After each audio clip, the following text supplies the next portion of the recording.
बच्चों good evening. आज का टॉपिक है डोमर ग्रोथ मॉडल। पिछले 3 वीडियोस में हमने हैरट मॉडल के बारे में डिस्कस किया है और स्टार्टिंग में पहले वीडियो में हैरट डोमर ग्रोथ मॉडल की जो सामान्य थिंकिंग है आर्थिक विकास के संबंध में विकसित अर्थव्यवस्था के लिए उसको हमने डिस्कस किया था। आज के मॉडल में हम जो दूसरे साथ के अर्थशास्त्री हैं डोमर, उनका ग्रोथ मॉडल आपके साथ डिस्कस करने जा रहे हैं। डोमर मॉडल का प्रमुख उद्देश्य उस विनियोग का पता करना है, विनियोग की उस दर का पता करना है जिसके परिणाम स्वरूप आय और उत्पादन क्षमता में बराबर वृद्धि हो। यानी कि विनियोग की उस मात्रा का पता करना है, उस दर का पता करना है जिसके फलस्वरूप आय यानी कि मांग और उत्पादन क्षमता यानी कि पूर्ति दोनों में समान वृद्धि हो, तभी अर्थव्यवस्था में संतुलन स्थापित होगा। आय वृद्धि मांग से संबंधित है और उत्पादन क्षमता में वृद्धि पूर्ति से संबंधित है। जब इन दोनों में संतुलन हो जाता है, ये दोनों बराबर हो जाते हैं, तो पूर्ण रोजगार संतुलन की अवस्था प्राप्त हो जाती है। प्रत्येक अर्थव्यवस्था का यही उद्देश्य होता है, पूर्ण रोजगार की अवस्था को प्राप्त करना। इन्होंने अपने मॉडल में पहले सप्लाई साइड को डिस्कस किया है, फिर डिमांड साइड को डिस्कस करने के बाद में दोनों में संतुलन स्थापित किया। पहले सप्लाई साइड के बारे में बताते हैं। माना कि विनियोग की दर है आई, यानी कि विनियोग की दर के लिए इन्होंने अपने समीकरण में आई का प्रयोग किया है। किसी भी फैक्ट्री में 2 प्रकार की मशीनें होती हैं, पुरानी मशीनें और नई मशीनें। नई मशीनों की उत्पादन क्षमता के लिए स्मॉल s लिखा है इन्होंने अपने समीकरण में, और विनियोग किए गए, मान लीजिए 1 रुपया विनियोग किया गया है, जितना भी विनियोग किया गया है उसकी उत्पादन क्षमता के लिए IS का प्रयोग किया है। मतलब कि जितना विनियोग किया गया है उसकी जो उत्पादन क्षमता है उसके लिए IS का प्रयोग किया गया है। यानी कि इनके मॉडल में जो IS वर्ड यूज़ किया गया IS, उसका अर्थ किससे है? विनियोग की उत्पादन क्षमता से है। अब कारखाने में देखिए 2 प्रकार की मशीनें होती हैं, नई मशीनें और पुरानी मशीनें।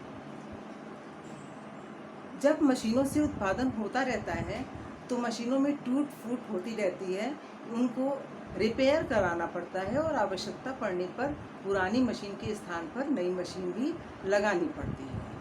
तो ऐसी स्थिति में हम ये कह सकते हैं कि नई मशीनों का प्रयोग पुरानी मशीनों के स्थान पर भी किया जा सकता है। तो जब ऐसा होता है तो जो वार्षिक उत्पादन क्षमता है वो IS से कुछ कम हो जाती है।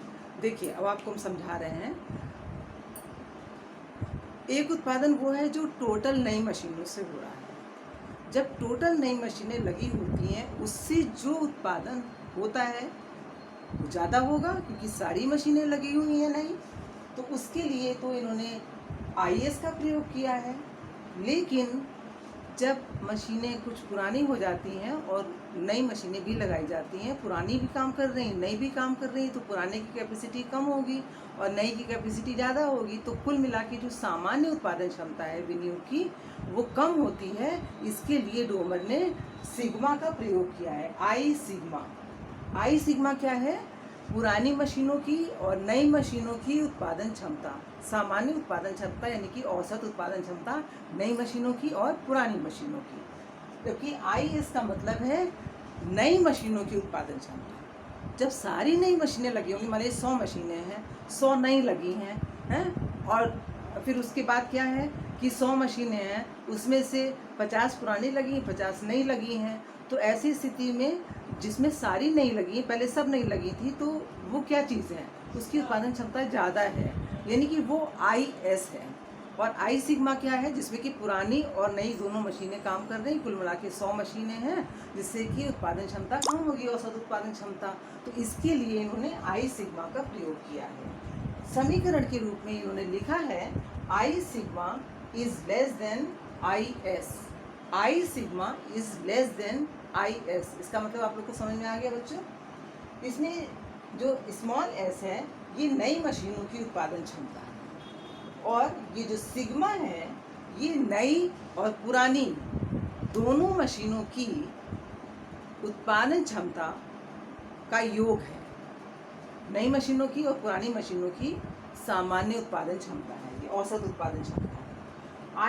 आई सिग्मा का मतलब, ये जो साइन है ये सिग्मा का साइन है। आई सिग्मा का मतलब है उत्पादन की कुल संभावित वृद्धि। कुल संभावित वृद्धि मतलब कि पुरानी मशीन और नई मशीन दोनों को मिला के जो उत्पादन बढ़ेगा, औसत उत्पादन बढ़ेगा, वो कहलाएगा आई सिग्मा। और इसी को डोमर ने सिग्मा इफेक्ट कहा है। नई के साथ में पुरानी मशीनें भी लगी हैं तो उत्पादन क्षमता कम होगी, बजाय इसके कि जब सारी नई मशीनें लगी। डोमर ने अब इसके बाद डिमांड साइड के बारे में बताया है। डिमांड साइड को इन्होंने मल्टीप्लायर के आधार पे स्पष्ट किया है। मल्टीप्लायर जिसे हिंदी में कहते हैं गुणक। मल्टीप्लायर का मतलब होता है विनियोग करने से जो आय बढ़ती है वो विनियोग के बराबर ही नहीं बढ़ती है, बल्कि विनियोग करने से आय में जो वृद्धि होती है वो विनियोग की कई गुना होती है, आय वृद्धि। इसको कहते हैं मल्टीप्लायर, गुणक कहते हैं। इसी के माध्यम से मांग पक्ष की व्याख्या की है। आय में वार्षिक वृद्धि के लिए इन्होंने डेल्टा वाई का प्रयोग किया है, और विनियोग की वार्षिक वृद्धि के लिए डेल्टा आई का प्रयोग किया है। सीमांत बचत प्रवृत्ति के लिए इन्होंने अल्फा का प्रयोग किया है। ये अल्फा का साइन है बच्चों, इस तरह का होता है, देख लीजिए alpha, this is sine of alpha, alpha, and this is sigma. Understand? आय में जो वृद्धि होती है वो विनियोग वृद्धि की कई गुना होती है। डिपेंड करता है कि मल्टीप्लायर कितना है। मल्टीप्लायर अगर 2 है तो 2 गुना आय में वृद्धि होगी, 5 है तो 5 गुना वृद्धि होगी। तो जितना मल्टीप्लायर होगा उतनी गुना वृद्धि आय में होगी।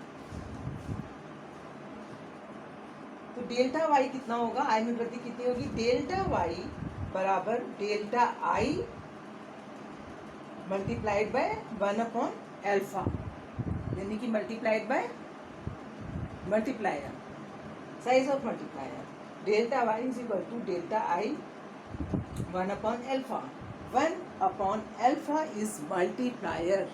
इसमें मल्टीप्लायर क्या है? 1 अपॉन अल्फा मल्टीप्लायर है।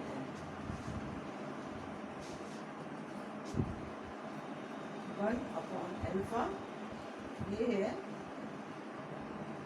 मल्टीप्लायर।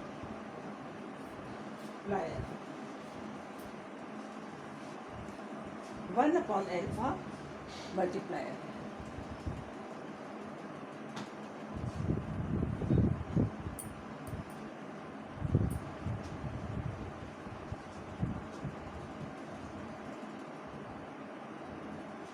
इसके बाद डोमर ने फुल एम्प्लॉयमेंट इक्विलिब्रियम के बारे में बताया है। फुल एम्प्लॉयमेंट इक्विलिब्रियम तभी होता है जबकि डिमांड और सप्लाई दोनों बराबर होते हैं। इसमें डिमांड साइड क्या है डोमर मॉडल में? डेल्टा आई अपॉन अल्फा इस डिमांड साइड, क्योंकि इससे आय वृद्धि पता लगती है। आय वृद्धि के बराबर ही मांग वृद्धि होती है। मांग वृद्धि जो है वो आय वृद्धि पे डिपेंड करती है, और आय वृद्धि का इन्होंने क्या समीकरण दिया है? Delta I upon 1 upon alpha बराबर आई सिग्मा। तो इसमें delta I upon 1 upon alpha is demand side and I sigma is supply side. ये सप्लाई साइड है आई सिग्मा, यानी कि जो प्रोडक्शन कैपेसिटी है वो है सप्लाई साइड से रिलेटेड है, जबकि डेल्टा आई 1 अपॉन अल्फा ये डिमांड साइड से संबंधित है और आई अपॉन सिग्मा ये सप्लाई साइड से संबंधित है। जब ये दोनों बराबर होते हैं तब फुल एम्प्लॉयमेंट इक्विलिब्रियम होता है। इन दोनों पक्षों को यानी ये वाला साइड और ये साइड, डिमांड साइड और सप्लाई साइड को आई से डिवाइड करने पर और उसे अल्फा से मल्टीप्लाई करने पर ये जो साइड है, जब इन दोनों को हम आई से इन दोनों पक्षों को जब हम आई से डिवाइड करेंगे और उसके बाद अल्फा से मल्टीप्लाई करेंगे तो समीकरण क्या बनेगा, delta I upon I is equal to alpha sigma. ये इनका संतुलन का समीकरण है। पूर्ण रोजगार पर संतुलन की अवस्था में ये समीकरण काम कर रहा है। ये समीकरण जब फुलफिल होता है तभी अर्थव्यवस्था में फुल एम्प्लॉयमेंट इक्विलिब्रियम होता है। तो समीकरण है delta I upon I is equal to